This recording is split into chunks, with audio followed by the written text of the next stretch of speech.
Hello and welcome to episode 3 of the METAcast. I'm your host, Michael, and joining me today is Alistair I'm here. and Johnny. Hi. Nobody ever doubted you weren't. It was all an illusion. Are we actually here? Is anyone anywhere? Great start. Philosophical. Don't wreck the internet. I'm going to try and upload this podcast to it later. It's a very philosophical And I need it to still exist. Do we actually exist?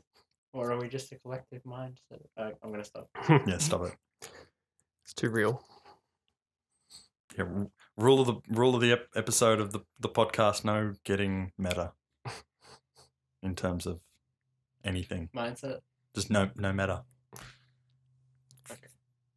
Like, yeah. Podcast is real talk. Yeah. None of this, what's that stuff? God. The second the record button starts, all my words just disappear. Yeah. Philosophical. That's the word I was looking for. None of this philosophical bullshit. Okay. We'll try. Let's start with checking in with the scoreboard. Yeesh. Because Alistair can gloat. Am I lost? Well, we'll start with number 1, Johnny, as we always do. Okay.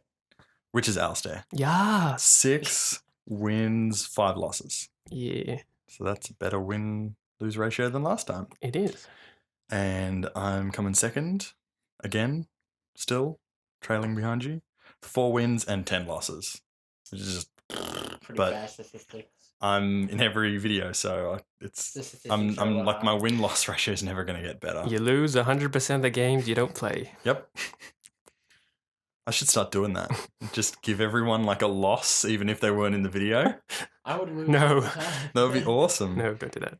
That would be fair. Coming in third place is Connor with 3 wins. So he's like 1 win away from like beating me.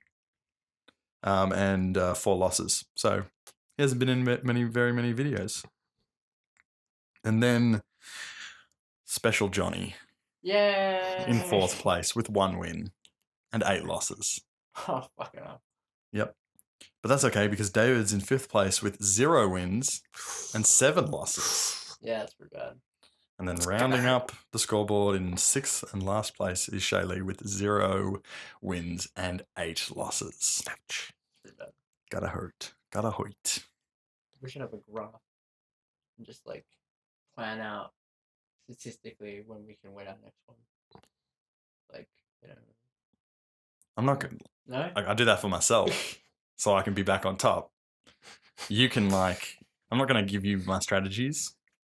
My strategy is we'll just play games that I'm better at. Strats. Yep.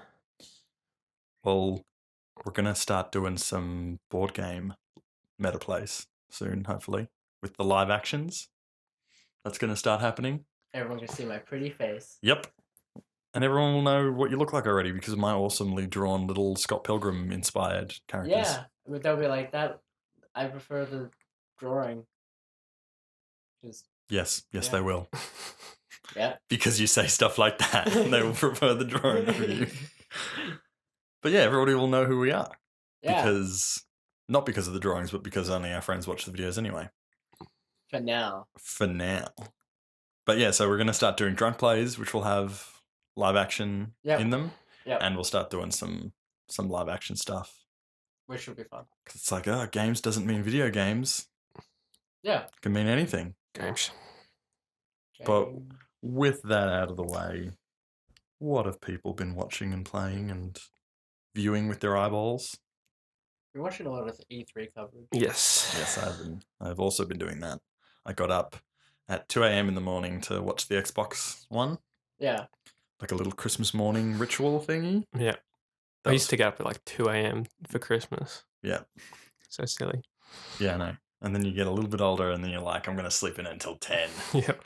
There was a video that was like 7 hours. It's like E3 coverage, and I'm kind of like, I've got nothing to do today. But do I want to spend the week that I have off with one of those days just being a 7-hour E3 coverage? I didn't watch it, but part of me just feels like I should.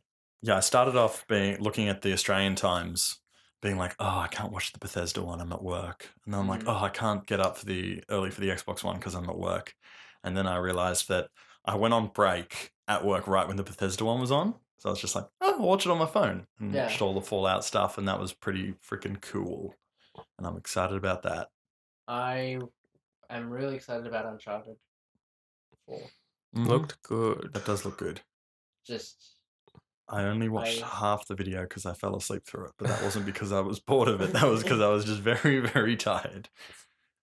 I've been watching a lot of trailers from games lately, like Tomb Raider, Uncharted. I've forgotten the rest, but Tomb Raider looks cool.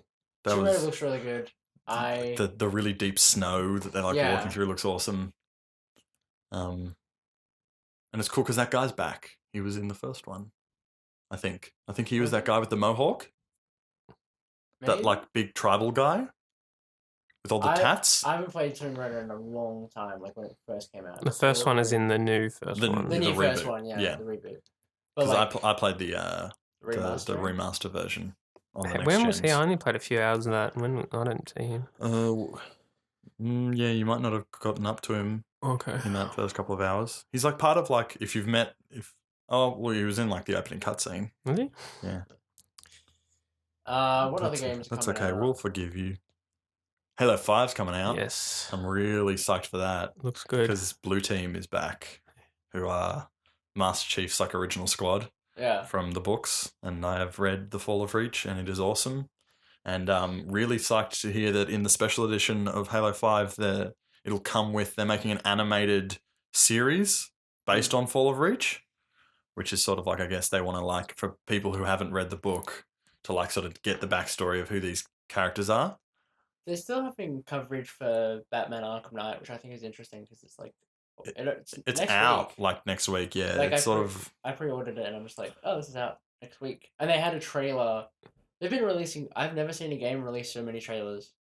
yeah. It's up there with trailers for Like, compared to most What- games. What was with that policeman going into the diner stuff, Arkham Knight? Did you say that? yeah, it's I haven't seen like that a one. scarecrow side missions or Oh, something like okay. that, like Yeah. DLC, I think it is. Yeah. I was like, he's not the Batman. I was really like, because the start of that trailer is the Joker being cremated, Yes. and I'm just kind of, I was watching it like 3 a.m. and I was just like, if his eyes pop open, I'm gonna freak the fuck out. And then I'm gonna get really pissed off. Yeah. And then it goes into like, a cop going into a diner and it's like, oh, there's someone smoking in the corner and blah blah blah. And I'm thinking, who's it gonna be? Like, this is gonna be crazy. And then it just turns out to be, I don't even know if it's Scarecrow. It's It just some didn't- random. It didn't look like person. Scarecrow, at least from the first game. Yeah, they've changed him a lot. Yeah, I from think they game to have game now. reimagined him for this one a bit more. Yeah, it looks like a cool game, but I'm just not gonna get around to playing it. I played 100%ed Arkham Asylum, and then I picked up Arkham City with all the DLC, and I just like didn't get through it because I was just like, this open world is just too big. There's too much. Like they just added way too much extra stuff to do. But I was just like, I can't 100% this. I loved both games, the first two games, but when Origins came out, I was just like, I'll play it. Well, Origins wasn't the same studio. No, it wasn't. But I'm glad that when Origins kind of just didn't get as good, they were kind of like, we're going to fix this and do another one. I would have preferred them to do what they rumored, and they were going to do a Silver Age Justice League or like a Silver Age Batman game instead, which I thought could be really cool. Like, take a different like period instead of being like, oh, dark Frank Miller-ish Batman or something. Yeah. Go like, some different period. Like, maybe they do that next. I would kill for like Adam West voicing like 1950s Batman. But would you want it to be really camp? I don't know. Like you kill someone, you kill a group of people, and they all get up and start dancing. Yeah, I don't know. Like, I could go for like a comedy version with Adam West voicing it. But then also like when you look at the costume that they did, that was like the blue and grey style costume for Arkham Origins or Arkham City, it was, that looked really fucking cool. Yeah, It didn't look quite as like shitty as Adam West's one. Like they made it look like actually like intimidating and cool. I would like a Flash game, but I feel like it would be like almost like a Superman one where it'd be too overpowering as a character. Yeah. You know what I mean? Like it's like, go save that save that person from that bad guy. And it's like, okay, you did it in 3 seconds. Like, I think that's why Batman was so good, is because you kind of have that. Well, because he's the only DC person who's like, I'm a man, I'm the vigilante. Yeah, exactly. I am the Batman. feel like anyone else from Justice League may not do as well. No, The only Superman game I can think of is the one from 64 with the ring. which is awful. Yeah, Apparently, which I've is heard just the worst game. they made a Superman Returns game Yeah, where you fought like a gigantic kryptonite robot that wasn't in the movie. Oh god, imagine an Aquaman game that was just completely underwater. That'd be so terrible. You're just punching sharks and there was a few Spider-Man games. Oh, there was a Deadpool game. I remember that. that was apparently not too bad. It was. I watched my friend play a bit of it. It was like they were very tongue in cheek, and he's always breaking Yeah. the fourth wall and Yeah, which swearing is what Deadpool's and like. doing jokes and stuff. It's It's that whole thing where it's like he's like, "This is my video game," and then he's Yeah. like making references to it all the time and like doing whatever the fuck he wants. I saw the trailers for it. I'm like, wow, this looks really good. But then when I saw the gameplay, I'm like, it kind of lost me. I hope the movie's A little good. bit. Yeah, I hope movie so. looks really I really like the costume. Mm. Yeah, It's interesting. There's been a lot of set photos that they leaked of just like where they were shooting it, and it was sort of people could see yeah, on bridges and stuff, and they were taking photos of Ryan Reynolds in his costume. But there was one photo I saw where he was wearing his whole costume with the mask, but they have like little motion point Yeah. dots around the mask, so it looks like they're going to actually like manipulate the mask yeah. so that it like moves around a lot, like it does in the comic, which Yeah. or like the comics or game or whatever. I'm like, that sounds really cool. Instead of it just being like this physical thing that's poo. There's And a it's few- cool that it is an actual mask that looks like Deadpool's mask Yeah, instead of doing the Green Lantern thing where it's like, oh yeah, the mask is just 100% CG and we'll do that completely afterwards. yeah, but and you're just everyone like, knows that was just appalling. So yeah, Isn't Ant-Man supposed to come out soon? yeah, like really soon I think. Like- I'm not, A couple weeks from now, yeah. I think. Not yeah. much hype around that. I don't think that's going to do very well. I don't know. I- Like it feels like ever since Edgar Wright went off of it, Yeah.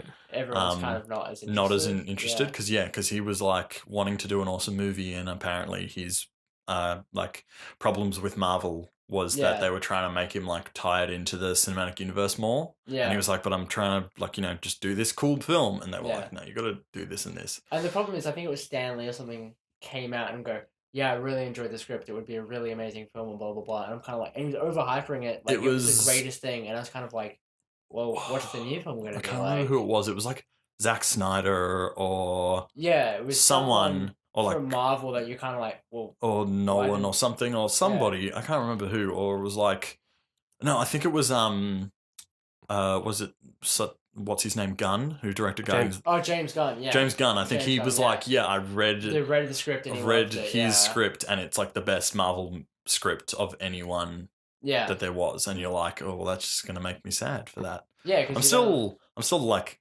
optimistic because I really like Paul Rudd. Yeah. Yeah. I like Paul I Rudd. really like Paul Rudd, so hopefully it is good. I think it's going to go one or two ways. It's going to open, and a lot of people are going to go from word to mouth, like, oh, yeah, it's really good, and blah, blah, blah, and then a lot of people will see it. Or it'll be word of mouth, yeah, it's all right, and it won't. Like, I don't think that a lot of advertising that's going out isn't capturing a lot of people's. No, it doesn't seem like they're doing a very big push on the advertising. I think Some of the that's- trailers looked yeah. okay. There's a lot of posters out. I Like- liked the first trailer, and then they did like a really long trailer where they like, showed him like a lot of fight scenes with him Yeah. fighting the main villain.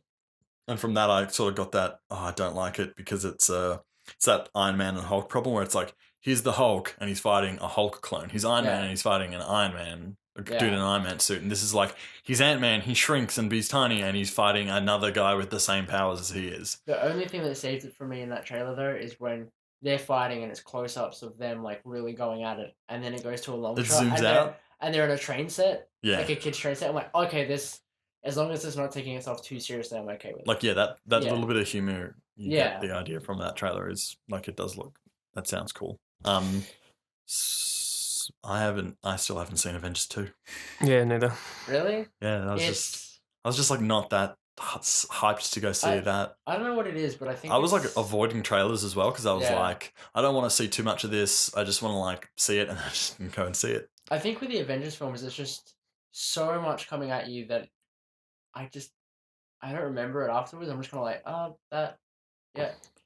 Like- Rewatching the first one, you sort of look at it and you're like, this doesn't feel like it's a legit Marvel film like the other ones. Yeah. It feels like it's a lot of fan service where you're like, we've only got the same amount of screen time, but we've got like 3 times as many superheroes. So, like, who's gonna pair off with who and do this and dialogue and Like, my favorite Marvel film is Guardians of the Galaxy. yeah, Like, by far. me too. Yeah. I think it is the best one.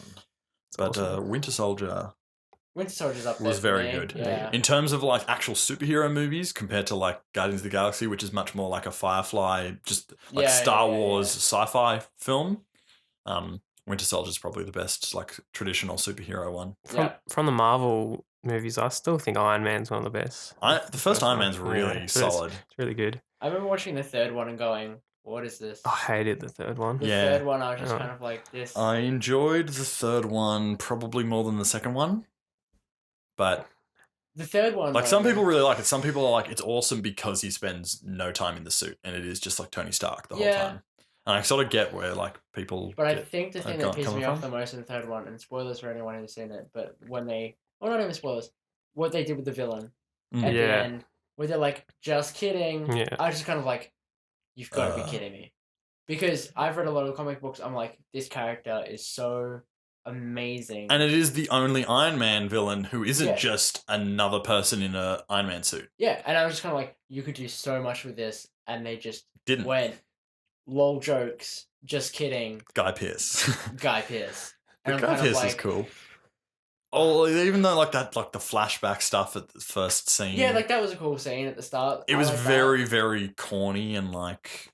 I enjoyed the start of the third movie, and then I went, and I've lost it. I'm not interested. And then There was like People going supernova or whatever that was. yeah. I didn't like the second one at all, like I just said, but I heard something really interesting recently where I was watching like a recap of the Marvel Cinematic Universe and how like the father of the Mickey Rourke's character is like important to like other stuff. Yeah. And I'm like, oh, that's cool that actually ties into something. Yeah. I think it was like a Cap thing. I can't remember it for the life of me, but yeah. Or it was it was like maybe something to do with the Abomination and like Incredible Hulk as well or something. I don't remember. It's totally past my head. But I don't know. Tell you what movie's just come out and is doing ridiculously well is Jurassic World. Yeah.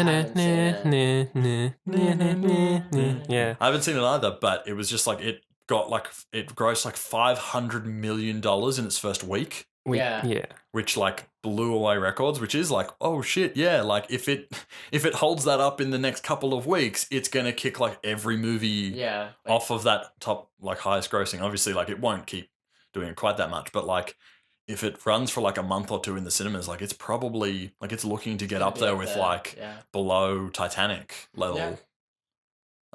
Which is pretty cool. I think I've heard good things about it. I've heard like that there's a lot of stuff where they're like it's a way better Jurassic Park sequel than like 2 or 3 is because it's got a lot more of like some of the like key things that were in the first one at heart, and also like apparently just the way that it it's like a big Hollywood blockbuster, but it's also got like a sort of not too over the top feel about it where it's trying to like kind of keep it low key and stuff. So, and I think, sorry to keep cutting you off, Johnny. I think like the other thing is probably just that like people are kind of like overseeing so many superhero movies that they're like, oh, like a dinosaur movie. Yeah. That sounds fun. And like, instead of just being like, oh, I didn't go see Avengers 2 because I just saw Cap 2 at the cinema. Yeah. And I'm looking forward to Ant-Man. And so like people skip movies and think, oh, I'll catch up later. I had only saw Jurassic Park for the first time like last week. Oh my god! Yeah. What? Yeah, I had never seen them before. I was just like, wow, these are pretty good. And then I saw the second. I haven't seen the third one yet, but I watched the second one. I'm like, this is not pretty good. I like the third one. Third one is a lot better than the second. I've heard the third one's a lot better. It is. I watched the third one the other night actually. Oh, yeah. But I had never seen any of them. The first one is so good. Yeah. But so good. It's funny. So good. Oh my god, I feel like I'm getting ear raped. It's funny how now the day and age is just kind of like, oh, we have this. Johnny. Oh gosh. Jurassic Park is so good. It's so. I can't hear what you're doing. I don't have headphones. It's oh my god. All I can hear is his voice. yeah. It's just the most You'll uncomfortable. hear it. You'll sound. hear it when you. When Anyone you who's listen listening to back the headphones podcast. right now, I feel really sorry. I have to apologize. That's my favorite thing to do with these microphones. So today's day and age is kind of like, oh, this movie's coming out. I'm gonna make like a fan film or something like that according to it. So I saw one where it was like a velociraptor as a pet, Mm-hmm. and it was like a cat, like pretending to be like a cat kind of thing. So a guy makes cereal, and it's just like, don't you do it? And the velociraptor's sitting there with his hand on the bowl, and it's like, don't you do it? It's like slowly moving it. And I'm like, this is fantastic. It was like a minute, and I'm just like, this is great. Yeah, the bad thing about the second Jurassic Park being terrible is that like Spielberg actually made it. Yeah. Like the Honest trailer just came out for Lost World, and it was really funny. And they were like saying how like Spielberg avoided doing shitty sequels for so long, and they showed like he did Jaws, and they made like 3 other sequels to that he wasn't involved in, and then he did like I can't think of the other ones. There was like 2 or 3 things that like he did the first one and like amazing film, and they just like did these awful sequels, and then it's like no, he went and made that awful sequel for himself with Jurassic Park 2 because it is awful. I'm just excited to see it because I'm a big Chris Pratt fan. Yeah, he's pretty cool. He's pretty awesome. They he looks well cast. Although I thought it was a missed opportunity that like I thought it would be really cool if like because these characters are all like the lead female and male, they're just like random characters, and I was like it would have been cool if it was like these are the kids from the first movie but like adults now. Yeah, and that would be sort of fun to bring it back, but they again I haven't seen who's it. the lady? The lady? Ladies? The lead lady? Yes. I don't know I don't know her name because I haven't seen her in much. She's in The Disappearance of Eleanor Rigby, which is an amazing film. But I've forgotten the actress's name, and I'm really sorry about that. But she wears heels and runs a lot in that film, apparently. And they were doing an interview, and it's like, how do you do it? And then Chris Pratt's like, I can probably do it. And it's just a video of him running in heels up and down the set. Did you see when someone else interviewed Chris Pratt about Jurassic Park, and they're like, oh, did you like dinosaurs growing up? Were you a dinosaur kid? And he goes, no, I was a human kid growing up. But I was into dinosaurs. As a human kid, I was into dinosaurs, yes. I like that. That's good. And then I saw another video where they pranked Chris Pratt. He was walking down some hallway, and then they had those awesome Velociraptor human suits that people wear. Those are awesome. They look those really so real, cool. and they're just like the legs get hidden inside the Velociraptor legs, and they pranked him come from the side with one of them, and he freaked out and fell to the ground. It was so awesome. It would have been so funny if they jumped in from the side and he didn't get freaked out. He was just like, clever girl. Because there was one that came at him from the side first, actually, and then there was one that came at him from the front. They should have done the other way around. You'd be like, oh shit, and then it's like. And then you should have just stopped them and been like, try and control them. Yeah. Now let me get on my motorbike, and drives away. It's interesting that Lost World's breaking all these records because it's Jurassic World, sorry. The Lost World broke no records except for worst sequel ever. I'll have to check Guinness on that one. Yep.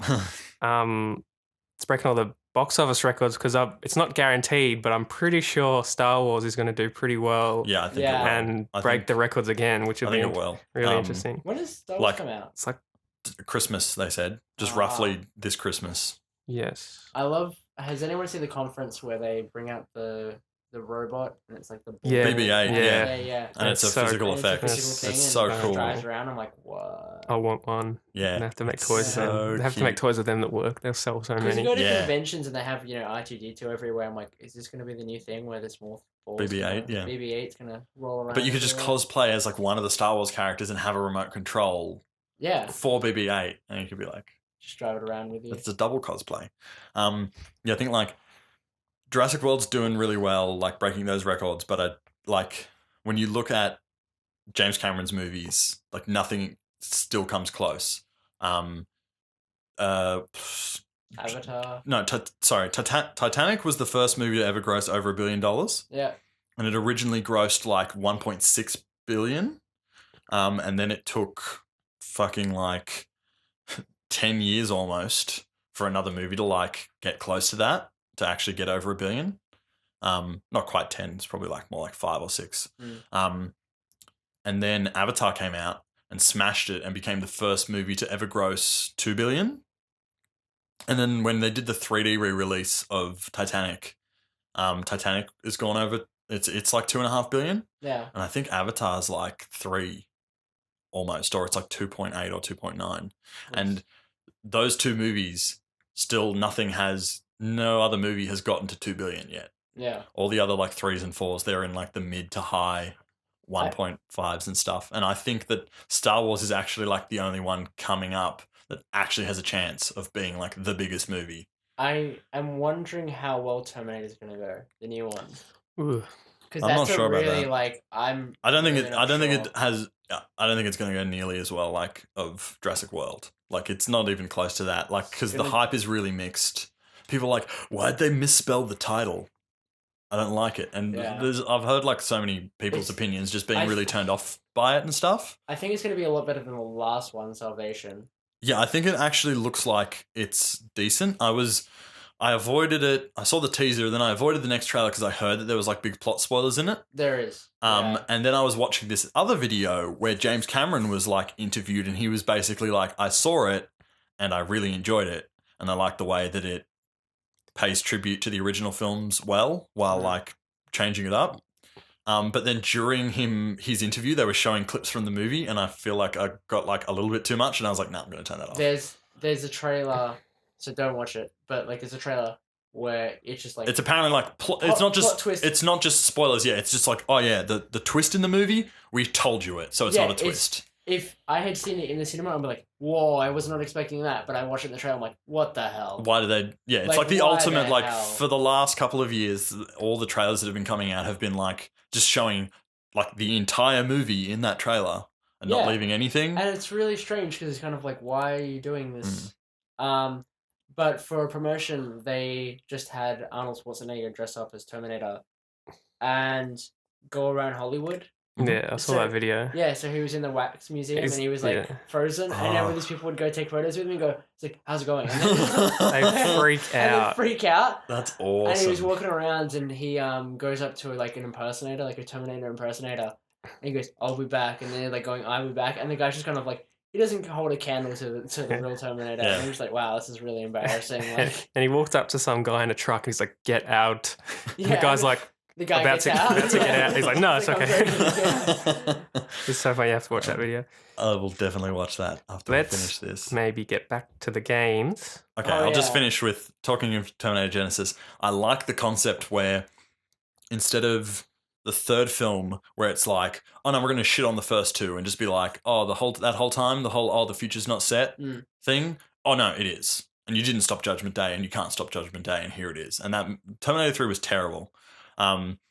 This one is like, oh, so they sent back a Terminator to try and kill Sarah Connor before John Connor was born, and then they sent one to try and kill him when he was a child, and then it's like, oh well, it's like a logical step to go, let's send one back to when Sarah Connor is a child and kill her, and that's what happens, and then it's like we're seeing the events of the first movie play out, but play out differently because there's another Terminator that's been brought back in time earlier. And he's changing it. So they actually use like shots from the original film, remastered and special effects on it. And then they like all the, like, just from that teaser, like I was watching, you can see like all of the sets are the same. Like when Kyle Reese, like, it's not like a reboot where it's like, oh, Kyle Reese, he's sent back in time and he like runs into that like shopping mall and like steals clothes. It's like, it's the same shop. It's not like a lot of reboots where it's like, oh, it looks kind of the same. It's like he steals the exact same pair of like shoes and his like trench coat, and it's the same shop. But then it's just like, oh, but this thing just changed because of time travel, and we're like retconning stuff. It sort of takes the way that Star Trek rebooted their movie franchise, but to like a more like actual full-on level that's changing like scene by scene basis. Which could bring me to Star Wars Battlefront. That game looks fucking awesome. That thing that EA showed off where it's like following that person in first person, and then like they see like a walker go by, and then it's like the person's in the walker, and it just keeps switching perspective between all these different players. That looks awesome. I really enjoyed the trailer, but then part of me was kind of like, I feel like they might be trying to make it very Call of Duty in some regard. You know what I mean? I don't think it's know very Call why. of Duty. I think it's going to be more Battlefield than anything because it's Well, DICE making it. Yeah. Yeah, I don't. Maybe it was just because when I was watching it, it was just very like, look, explosions and blah blah blah. And I was very focused on. No, I think it's compared to Call of Duty or Battlefield, it's going to be much more like Battlefield, where it's like, oh, this huge, gigantic map with like all of these big ships battles and going stuff, on, yeah. compared to just that Call of Duty free for all. People are just killing everyone everywhere in these arena style maps. I don't know. I was just kind of a bit. I'm not sure. But then when Luke came out, I'm like, okay, I'm sold. Yeah. I wasn't sold by Luke. I was sold by the sound design and all of the effects. amazing. Like, the explosions don't look like you see explosions in other video games. They look like what the explosions of the original like miniatures looked like in the movies. Yeah. Like, it looks like the practical effect versions of their explosions, which I just loved. So it's like, yeah, visually and stylistically, like, I was like, this looks like it. Like, they are only doing the original trilogy. They're not doing prequel stuff, which is a good move. Well, at first I didn't like that because I played a fuck ton of Battlefront 2 and I loved, like, I like a lot of the maps from that era, even though the prequel movies were bad. Like, there wasn't anything really about the prequel movies that made Battlefront 2 bad. Also, the only thing is, I hate playing as the rebels in the original trilogy because they look like crap. Like, their uniforms are just like the shittiest looking thing ever. And the bicycle helmet. Yeah, dumb stuff. And they're just wearing like ponchos and like they've got really chunky backpacks and stupid looking stuff. And I'm like, these characters don't look cool to play as. Yeah. Where in Battlefront 2, it was like these droids look cool to play as and the clone troopers look badass to play as. I think Stormtroopers, the design of the Stormtrooper outfit has still aged very well. It has. Still look nice. Still looks really nice. Although I love that Episode 7 looking Stormtrooper helmet. That looks really nice. What other games have we got that's coming out? Well, I thought if we go back... Bazillion million trillion games? I thought if we go back to the Bethesda conference and talk about some of that stuff. Mm-hmm. Talk about Doom, which... Oh, I'm looking forward to that. Yeah, I'm not really a big Doom fan, and I don't think that new one looked too exciting for me. I thought they were going to come out with more of a horror game because that's what the third one was more like. Yeah, like I'd read a bunch of those, like, because that was the QuakeCon behind closed doors demo that people saw about a year ago. So I heard a lot of like people's impressions of that, and I knew from the start that like they weren't trying to do the horror thing because Doom 3 got a lot of flack from that because basically what they call it is they call it it's made up of like closet scares, jump scares, not jump scares, like monster closets they call it. So it's like you like walk into like almost the entire game is like this, where it's like it's quiet, you walk into a room, you pick up an item, enemies attack you and spawn. Yeah. And it's like then you go into the next room, you kill them, you go into the next room, it's really slow paced, and all the walls open up and enemies come out of it, and it's just like that whole thing.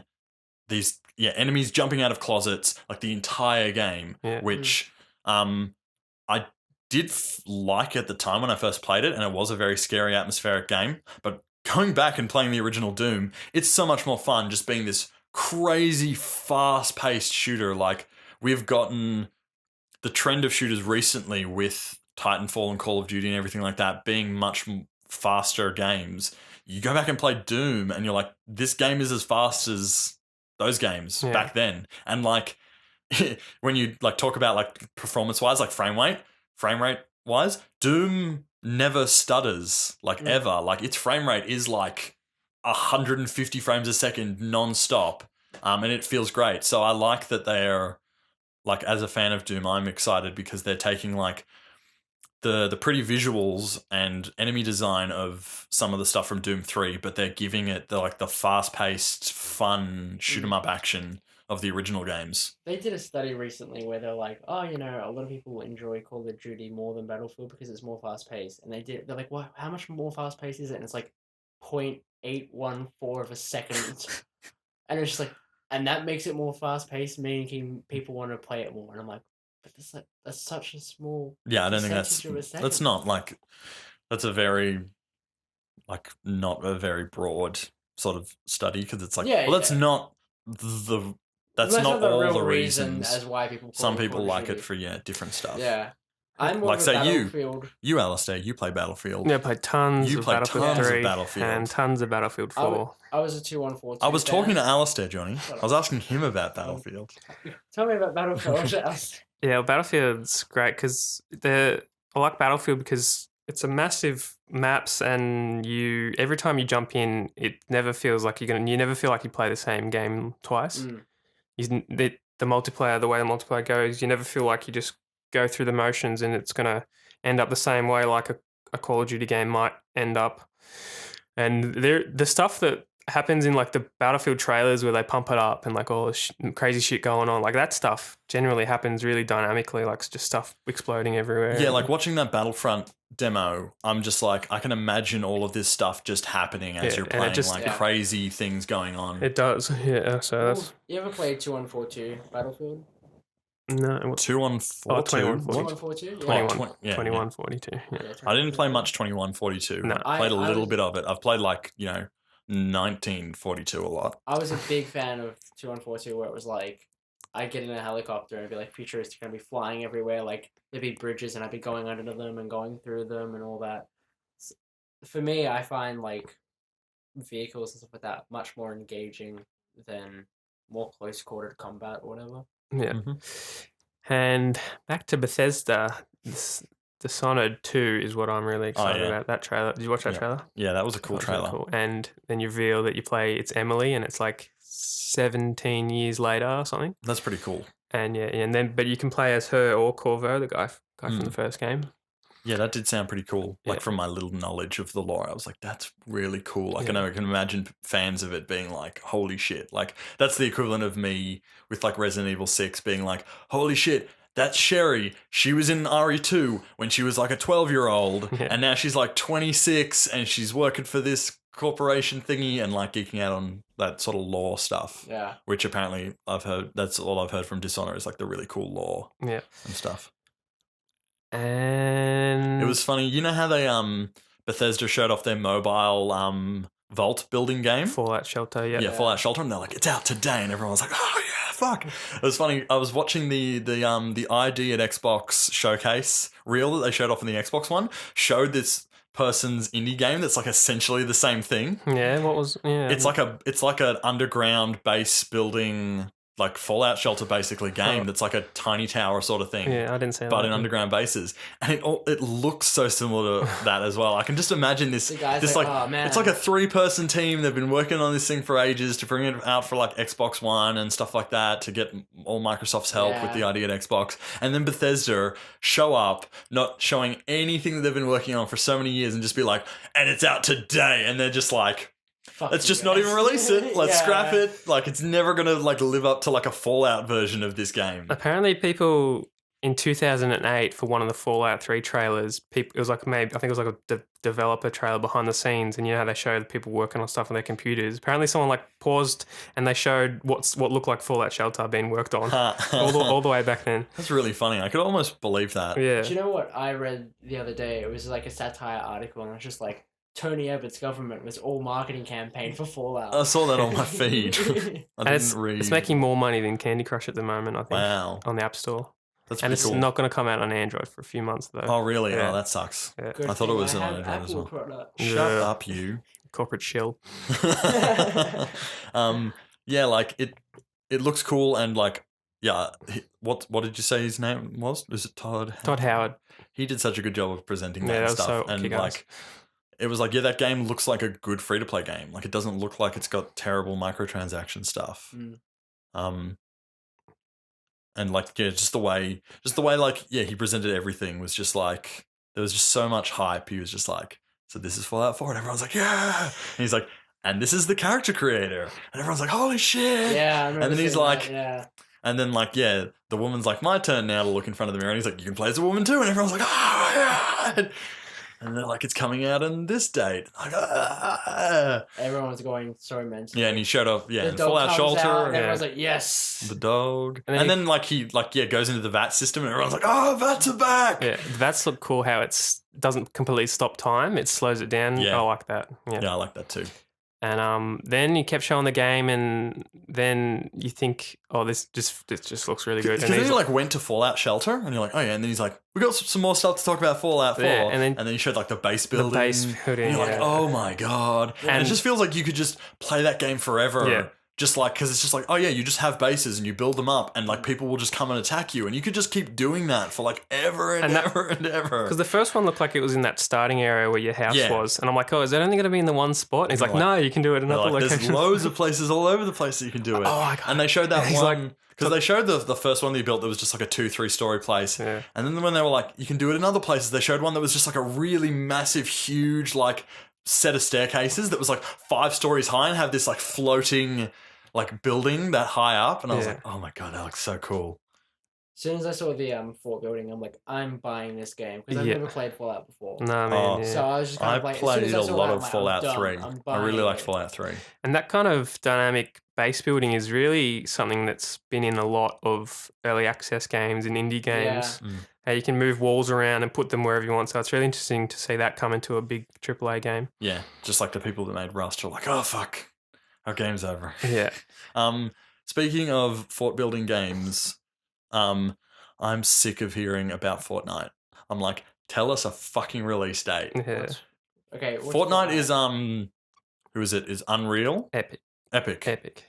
And it's like their first like Unreal 4 engine game, and it's this like PC awesome looking horde mode, base building, protect the base from hordes thing that has really cool combat and like crafting building stuff that looks really nice. And it's like a third person game, and it's got like a class system with different people.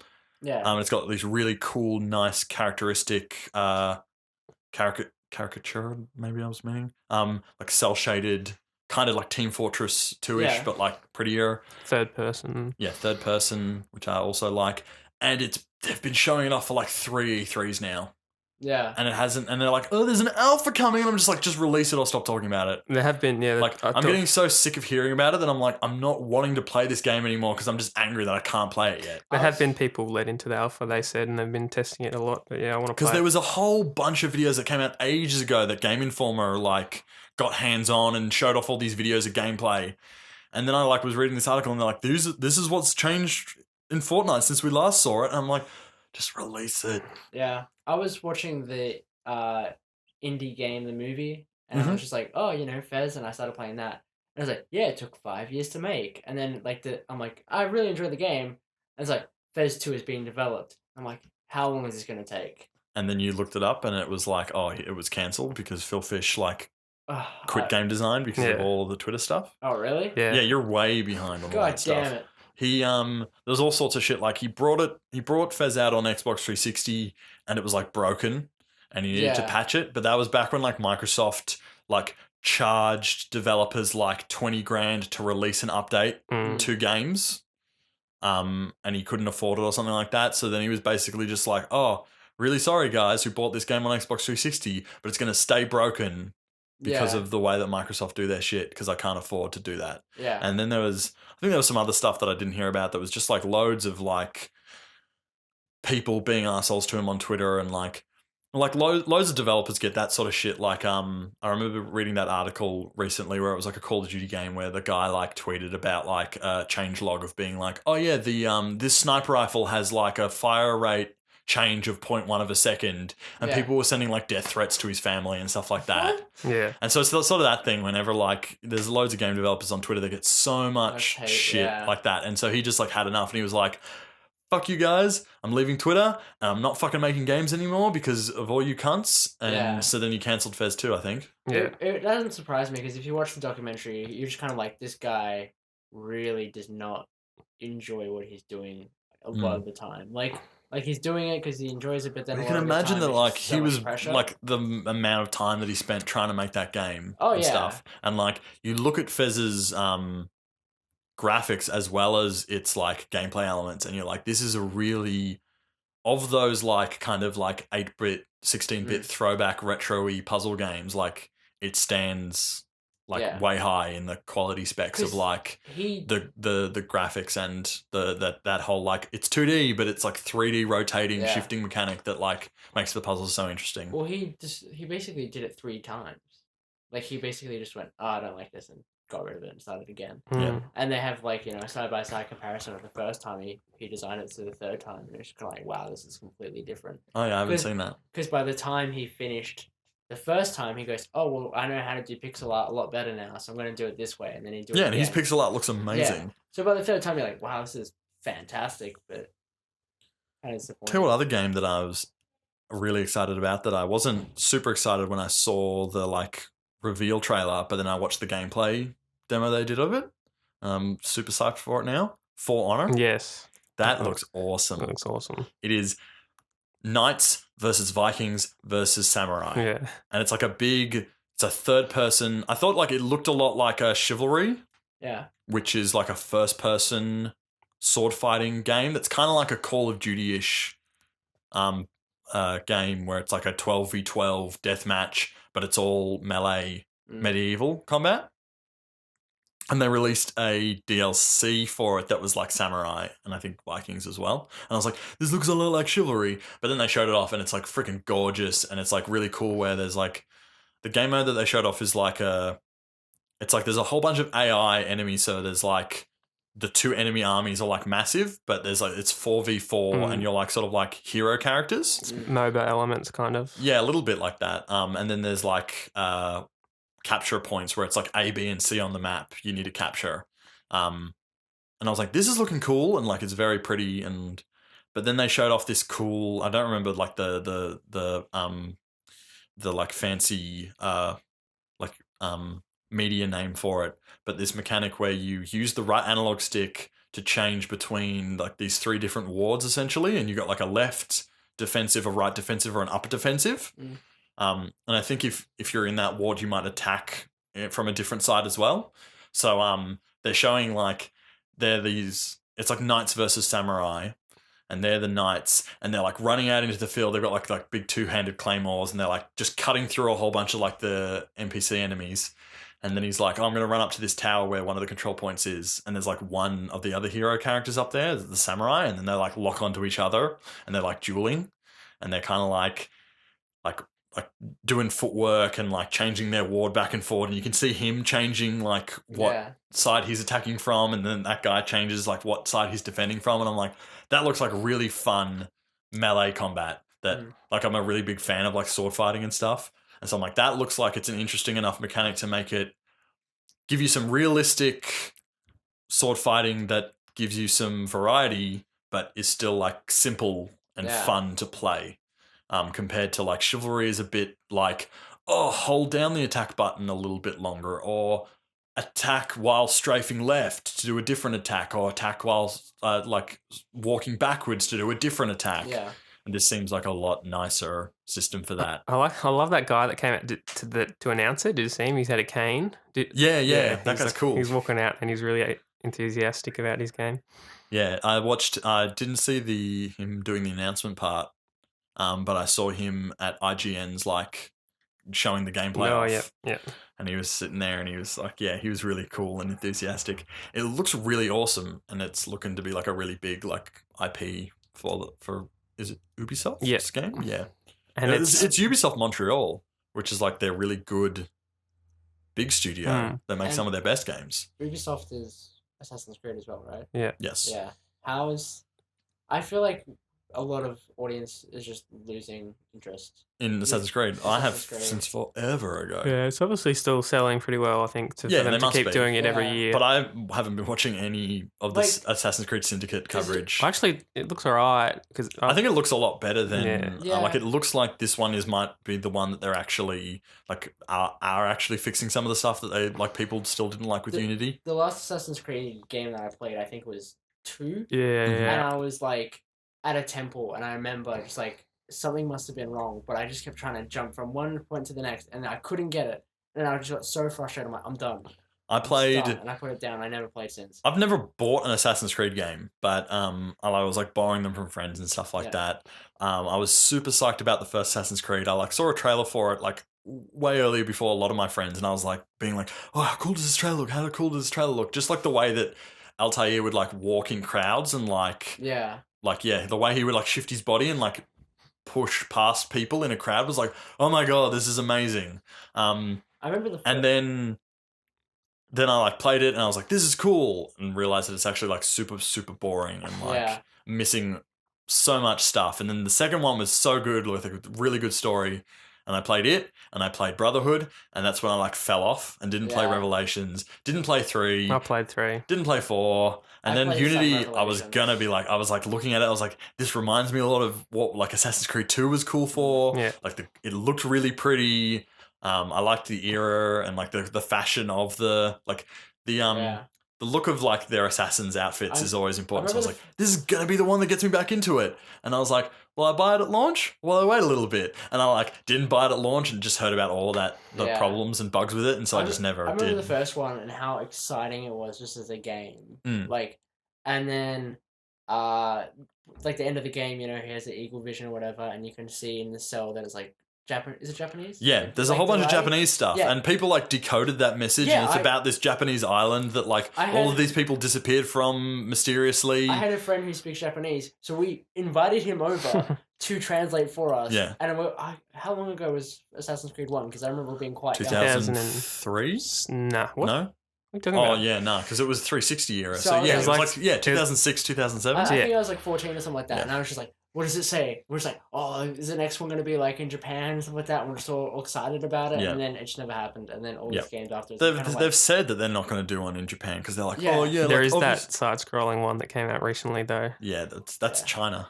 Is it? Yeah, that's Assassin's Creed China. But like, they said, we're not going to do, they're like, we know a lot of people would like to, but we're not going to do what's like conventional, and like, we're going to like try and innovate. And I was like, shut up and just make one set in Japan. I think that'll be like the only thing that really brings me back to it. If they make a Japan one, I'll be like, yep, cool, I'll buy this. Like, but the fact that like, they're just like. The new one looks okay, but I'm just kind of like, I'm just kind of lost. I'm just kind of, because I don't know where the end game is. You know what I mean? And then there used to be the whole like, meta thing of being, we're in modern day and you're using the Animus to go back in time, and then they like scrapped it and they like started killing off. It was like, so you're Desmond in modern day, and you are being these different assassins that that are your crazy long ancestors past from 2,000 years ago, and we're using this machine that can access their memories. Yeah, and it was that whole thing where it's constructed like the most. Like the video game that has an explanation for every reason why it has a video game trope, like your health bar and like stuff like that. And not being able to go to this place because it's like, no, because you can only vary so much from what the memory actually was. Yeah. And if you vary too far, then synchronization is fucked up and we have to resync the memory. And so then you're like, restart a checkpoint and stuff. And so it's like, you dying as Altair is not actually Altair died and he came back to life. It's like, no, you're remembering it wrong through the Animus, and so we'll reload the memory to the point where it like was accurate, and then you can keep going. But that game is such a I can't think of like the phrase. It is such like of its time, where like games were coming out where it's like, we're not going to have cutscenes. It's just going to be like you control the character throughout the whole game, and like. I remember thinking how cool it was that it's like, it doesn't like cut away to a cutscene. It's like I'm standing here controlling Altair while the people are like communicating with me. And then you go back and watch it and you're like, this is batshit boring. Because you've got this little rectangle that you can walk around in, but then you can't like leave that little rectangle. And it's just like the most boring, like huge amount of dialogue that you just keep getting. And you just got the one. And there was no real story about that dialogue. It's just like, I much prefer cutscenes. And like Fable 2 did that as well. Like Fable 1 had cutscenes and they were good, and then Fable 2 didn't have any cutscenes. I was like, this is cool and immersive. And then you're like, no, it isn't. And they went back to cutscenes in Fable 3, and it was so much like nicer to have cutscenes. Yeah, I don't think third-person games work that well without cutscenes. It seems to work in first-person games well if you don't have cutscenes. If you're just talking to someone. I feel like we're also getting to a little bit of like oversaturation with that, because I remember like playing Modern Warfare 2, and you start that game where you're like mountain climbing up the ice and stuff, and you're like, this is so cool. I'm like, I'm seeing myself in first person, hit the ice picks into the ice to like climb up it and everything. Yeah. But then after like so long of that, people are just like, why am I like playing a first person game that's like on rails for this section? I really like For Honor because it's one of the few Ubisoft games. All the other Ubisoft games, they're just like The Division and the new Ghost Recon. It looks good, but they're all just like the same big open world game. That's just, it's like a typical Ubisoft game. They're all the same. Yeah. They're also Like I thought Ghost Recon looked kind of cool. Like I probably won't play it though because it's just this gigantic open I world. think it's called. Oh wait, Ghost Recon, yeah, Wildlands. That's right. Wildlands, yeah. Like I like the look of Rainbow Six Siege, but I feel like it's one of those games where it's like, how much am I going to get out of this multiplayer of doing this like 5v5 thing? Where it's like, is it worth the $80 monies for it? If it was like some sort of free to play game, I would put a few hours into it because that looks really fun. This year, multiplayer wise, it's just like I'm just going to be playing Halo and Battlefront, and that's pretty much it. Pretty much. Like it's funny how I was really not interested in Halo 4 from all of the like the advertisements and stuff that they did, and then Halo 5's really turned me around, and I played the beta, and I unlocked that when they unlocked that mode instead of regular Slayer, it's that like simulated mode with Breakout, where it's like 5v5 arena style where you like is it 4v4? I think so. Yeah, right. That makes sense. You start at either side of the arena. It's like symmetrical. You jump in, and then there's like weapons around the map, and it's this like arena style. No respawns. Like you have to wipe the enemy team out. Yeah. And it's like first to like 3 wins. And I started playing that, and I only played that for the rest of the beta. I like that so much. And I was like, yeah, I'm psyched now. And then when they started showing off the plot stuff, where it's like, yeah, there's 2 campaigns, and it's 4-player co-op in both, but there's 4 Spartans in both. You're not just Master Chief clones, or you're not like a stupid elite that's just a random elite there. And so I was like, this is really cool. And then they showed off Warzone, which is like this, what is it, 24 versus 24? No, 12v12. 12v12 map where it has like NPC enemies and stuff like that. And it's all like sort of massive sandbox objective based. I was just like, everything about this looks really cool. Yeah.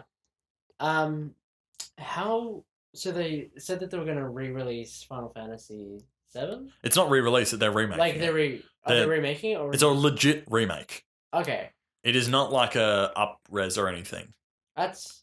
They released a PC version of that ran in a higher resolution. But that game is so old. Like, Cloud is literally made out of like 12 polygons. It is ridiculous. Like when you go into battle mode, they're like the characters are more detailed and kind of look like they do in the cutscenes. But when you're walking around in the overworld, it is like, he has a skin-colored polygon for a face with no eyes or no mouth or no nose. Like, there are no textures on his model at all. It is just, here's this color polygon, here are some purple-colored polygons, which didn't even make any sense because he's wearing black in the cutscenes, but he's got purple on, and they're like, here's a grey polygon on his shoulder for his shoulder plate thing. So, like, they've released that in a higher res, and I think the PS4 version that they said that they released also runs in that higher res. That I think you can get now. But this is an actual remake where it's not like, it is like completely like new models. Yeah. And they also said like some of the stuff will change, like they'll change elements to it. Sort of like where like one of the best remakes that I can think of is the Resident Evil 1 remake that they did in 2004. And they added like extra rooms to that mansion and extra puzzles and stuff like that weren't there in the first place. And that's what I kind of got the idea that he said it was going to be like. It had an interesting conversation though, because it was like a few people were like, well, what happens if this does really well? And they kind of go, we'll just remake old games. That's what we're going to do. Well, I think the director of the Final Fantasy VII remake said he feels like he would love to do a 5 and 6 remake because they got left out. Yeah. Because Final Fantasy 1 and 2 got GBA remakes to look like the rest of the Super Nintendo ones. And then Final Fantasy 3 and 4 got a DS remake. And now they're doing a Final Fantasy 7 remake. So he's like, 5 and 6 have been left out. It just makes me sad because, like, I was saying this off air where I like that they've taken this long to make a Final Fantasy 7 remake. Because if they remade it last gen, it wouldn't have been like that big of a thing. Where now it's like looking at what Final Fantasy 15 looks like in gameplay. It's like that looks as good as the Final Fantasy CG movie. Yeah. The Final Fantasy 7 one. And it's like if we're going to get a game that looks as good as that pre-rendered CG movie, that's incredible. Yeah. And then I'm devastated because Final Fantasy 4 is my favorite one. And they've already remade it for that for DS. And we're not going to get a game that looks that good. Yeah. When they released like the trailer for Final Fantasy 4 on DS was one of those really awesome looking pre-rendered, like Japanese anime-ish 3D trailers, and I'm like, I wish they would have waited, and then they could have gotten a 4 remake that looked like that. Yeah, 4's the only one I've played. I really did like it, but That was really cool. Like, I actually like 4 more than 7 a bit in some of the respects. Like, I like the more fantasy-based one than like the sci-fi fantasy ones. And in terms of like the ensemble cast from 4, like they're just as strong, or if not stronger than the characters in 7. I can't remember what Final Fantasy it was, but I remember when I was a kid watching, a friend of mine play it, and he goes, "Oh, I have to get struck by lightning like 100 times to unlock a certain thing," and just sat there for hours and hours and hours just watching him trying to get struck by lightning, and I'm like, this is what I'm doing for an entire afternoon. Yeah, I can't remember what it was, but you wouldn't remember probably because they released them weird. Where they released the first one on the NES as Final Fantasy 1, and then they skipped Final Fantasy 2 and 3 and released Final Fantasy 4 in the US as Final Fantasy 2. Yeah. And then Final Fantasy 5 was 3, and then 6 was 4. And then they just, when they went to PlayStation and released Final Fantasy 7, they were just like, fuck it, it's 7. So it went from 4 to 7 in the US out of nowhere. And then they eventually released 1 and 2 on Game Boy Advance as that remake with SNES looking graphics. And then they re-released the SNES versions of 4, 5, and 6 on GBA, but actually calling them 4, 5, and 6 instead of 2, 3, and 4. And then Final Fantasy 3 didn't actually get released outside of Japan until the DS remake. Were there any other games that were really like stood out at E3 though? Horizon looked really cool. Did you see that? No, it's like a post-apocalyptic, but it's like PlayStation's conference. Yeah, it's a PS4 exclusive. Well, I shall be buying it. It looks pretty cool. That was the one, like Uncharted and Horizon were the only games that I was like, oh, it sucks that I don't have a PlayStation, so I can't play these games. Everything else I was like, yeah, I don't care if the Final Fantasy VII remake is coming out first on PS4. Like, it's probably going to be like day and date PC and PS4, and then like Xbox One later. Yeah.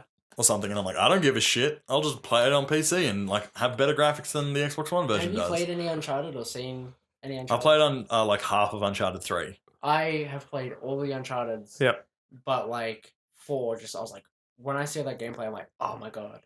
It looks incredible, but there's so many of those games at E3 though that have like look incredible. Like Halo 5 looks insane, Gears 4 looks insane, Horizon looks amazing, Tomb Raider looks super beautiful. But it was funny because I was reading a comic book, not a comic, just a comic, and it was like a strip, and it was just kind of like, E3 is this big marketing campaign where it's just like, oh, we're gonna do this and it's gonna look amazing, but then by the time the game come out, it might not be like that at all. Well, sometimes they're not. With Watch Dogs, for example, how.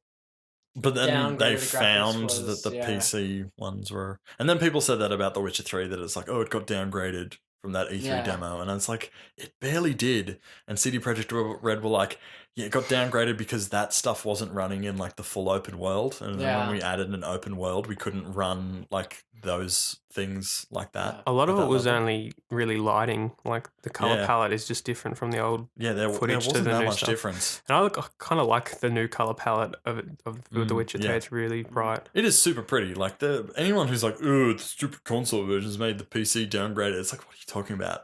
Yeah. But yeah, it was like Witcher 3 coming out, all those trailers, I was like, this is like the best looking game ever. And like nothing like looked close. Yeah. And now like there's like, those 6 or so games that I said where it's like, Uncharted and all those games where you're like, yeah, they look fucking amazing. And like Final Fantasy 15 as well, but it's a little bit less because it's not as realistic. It's a lot more like cartoonish anime looking. With Uncharted 4, there was a point where he was like moving through the crowd, where Drake was moving through the crowd, and I'm like, I hope that it varies and it's not just like a really shitty animatronic thing where it's just like, on rails kind of thing. Like I was like, is he really like moving? Because it could be, because that's crowd? what a lot of like the those like signature Uncharted things where you're like hanging off of a bus, off of a cliff, and you're like climbing and stuff like that. And the climbing is very rigid when you like go from an Assassin's Creed game climbing to the Uncharted. You're like, oh no, so this is a linear climbing thing where it's just like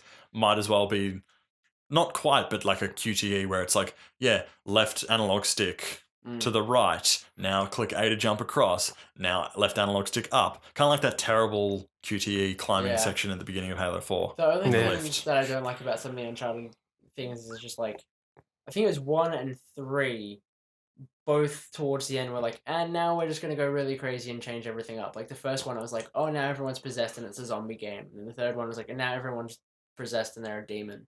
And I'm like, what the fuck is happening? Yeah, everyone says that like the second one's like the actual one that is like this is a 10 out of 10 game. 2 is really good. I watched the way the narrative is told is probably one of the Yeah. best parts of 2. The first and third one, I just kind of went, I can't do this. like the third one was just too difficult for me because it was like I was in a That game was easy. What are you talking No, about? it's really frustrating. Or actually. difficult as in like difficulty level or as in there's a point where it's like you're in a room with like 10 other people that are possessed and they're teleporting around you and shooting the shit out of you. I guess I didn't get up to that point. And I was just like, what the hell is happening? How am I supposed to get the fuck out of this? I was like, I'm just gonna watch the fucking end on YouTube. I'm done. The single, like Uncharted 4 looks amazing, but the single most thing I'm excited about that is that shooting is going to be on the triggers instead of the bumpers. Yeah. I hated that. I couldn't stand that on the PS3 versions. You had to use the bumpers because they knew the triggers were so shit. Yeah. And then you couldn't even remap them. You couldn't remap them if you wanted to because I bought these things for my PS3 that made the triggers curve outward instead of inward, and it made the triggers actually usable, but then you still couldn't even remap them if you wanted to. Yeah, and also like I've got that USB dongle where it's like I can plug an Xbox One controller into a PS3 and like use an Xbox One controller with it. One game that kind of reminds me, just because Uncharted's got the grappling hook thing now, Just Cause 3. Or was it 3? Yeah, Just Cause 3. Yeah, just watching that, I'm like, this is going to be awesome. But the interesting thing is how the developers are like, oh, we're not going to do a multiplayer mode, but we'll mod it.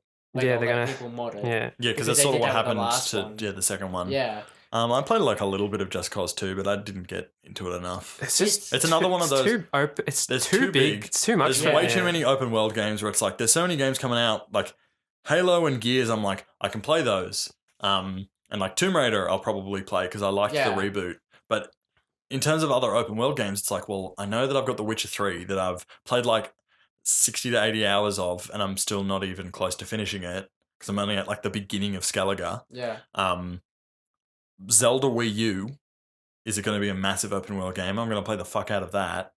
And then like Fallout 4, I want to play. Yeah. I don't have any other time to play any other open world games. Just Cause 3 is one of those games where I'll get it, but when it's cheaper, like not first day release, it'll be kind of listening to like, I'll play this and I'll have a good time for a bit. But I want the Mad Max game to be good. Oh my God. I would like the Mad Max game to be good as well. It has some things that look like it could be good, and that would be like maybe an open world game that I would be fine just like jumping in and like having fun because it's just like gives you that rush of like what the movie's like with like crazy exploding vehicles and like hectic like car chases and stuff, and you're like, this is delivering me that movie experience as a game, and that's enough like enjoyment out of it to just like have some have a few hours fun in it. The thing I was thinking about is it's another very brown game. Like I thought we were getting away from brown games, and I thought, man, it would be like wonder if they ever thought like if they saw the movie, because I heard that it was never meant to be a movie tie-in game, but there's influences in it. Like they got the War Boys and Gasland and stuff like that. Yeah, Gasland. But I remember them saying just looking at the color palette, like I wonder if they were ever tempted or ever thought about just doing it really orange. Like how would that look? Because I liked the way that they like oversaturated colors. The game is in Mad Max 4 to make it like the other Mad Max films didn't look brown; they just looked really dull, and so they were just like saturation. And it's like, I would love to see a filter. The game is so brown, and it's like Fallout 4 comes out and it's gone away. It's got a lot of color in it, which is really good. Fallout 3 was really bland, and Fallout 4, but it's and like Gears isn't like it was. That Gears 4 demo was very dark, but it wasn't nearly as like just grey as the originals. Grey, especially the first one. Yeah, like even you look at the difference between 3. Is like a huge jump. 3 is very colourful. It's really colourful, and like they redid like all the character models and stuff like that in it, and it looks really different and like nice.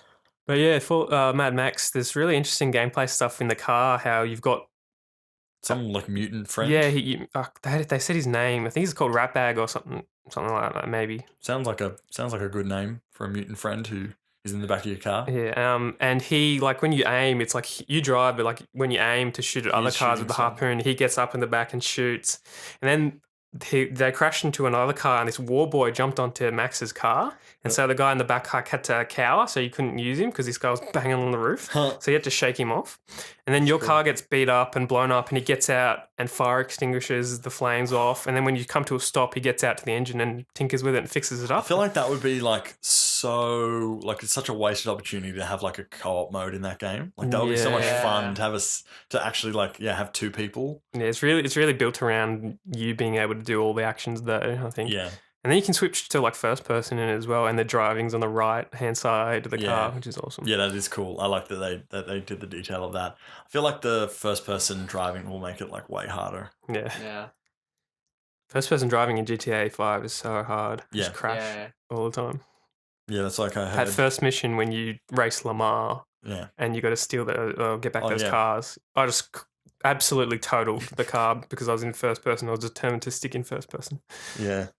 I think it was what was it? Yahtzee did like a GTA Online review, and he said that like they added the first person mode, and then they have to bribe players to use it by giving them incentive with like the heists to complete it in first person mode to get bonus money.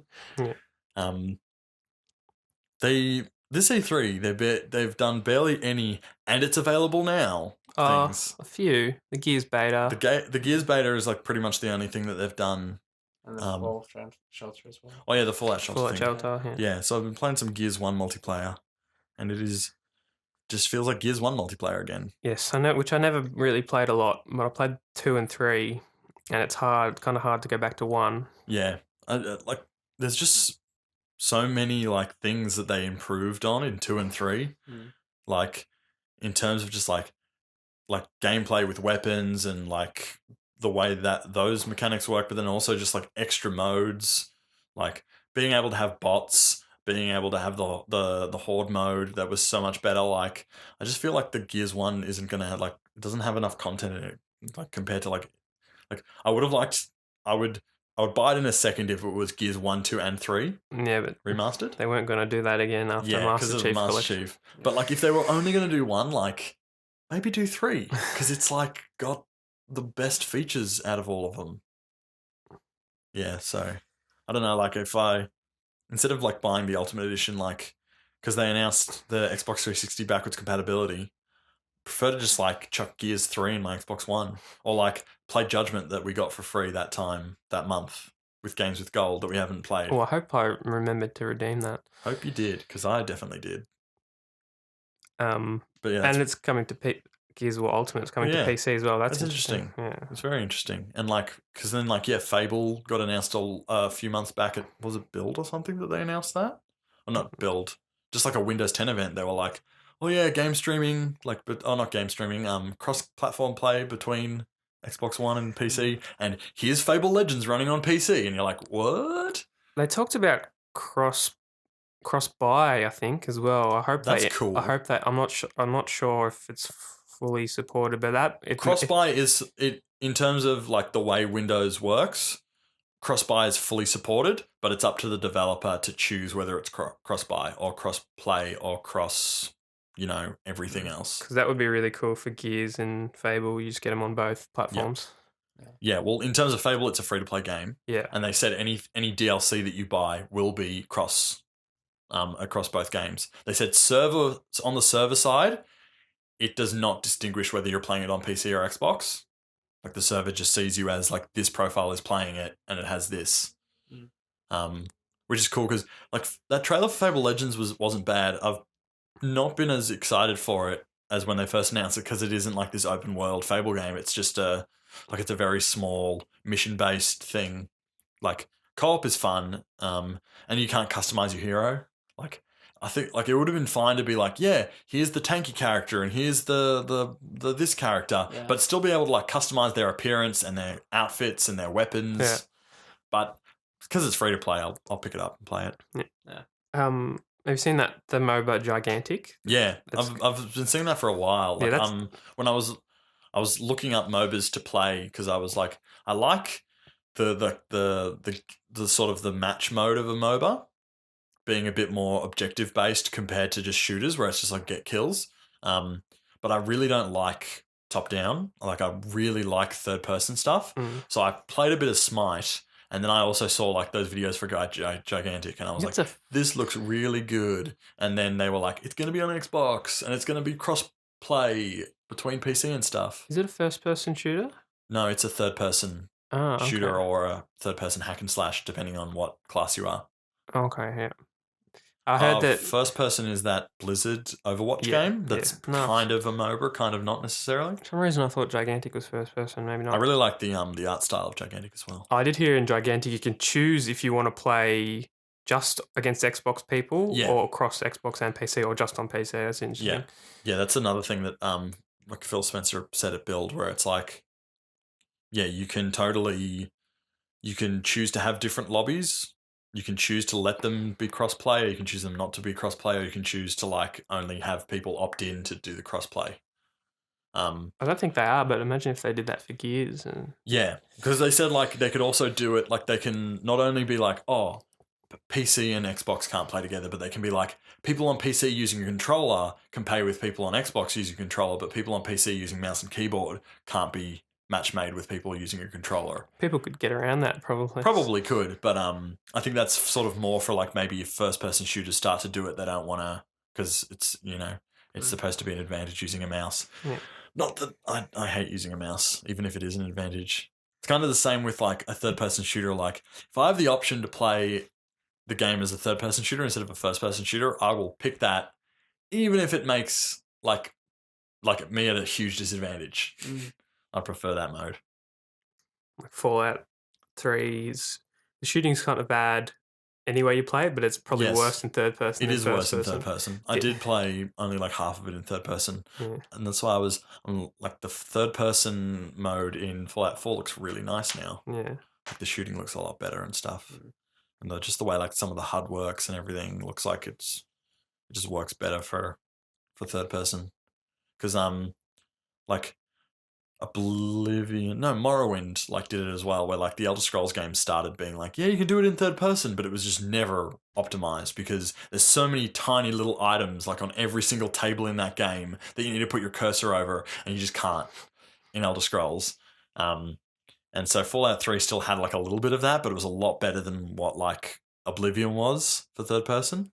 I got to send a random video the other day, and it was like a Morrowind like gameplay thing. And I'm like, oh yeah, I haven't played that game, and it's just like a person had replaced every character sound in the soundtrack with Tim Allen's sounds from Home Improvement, like the like that, and it's just everything. It's really funny. 4-minute video. People do that a lot with Skyrim. They replace loads of characters with things. Like someone did a mod of Ocarina of Time that replaced every single person's face with Nicolas Cage, like this really low resolution Nicolas Cage texture.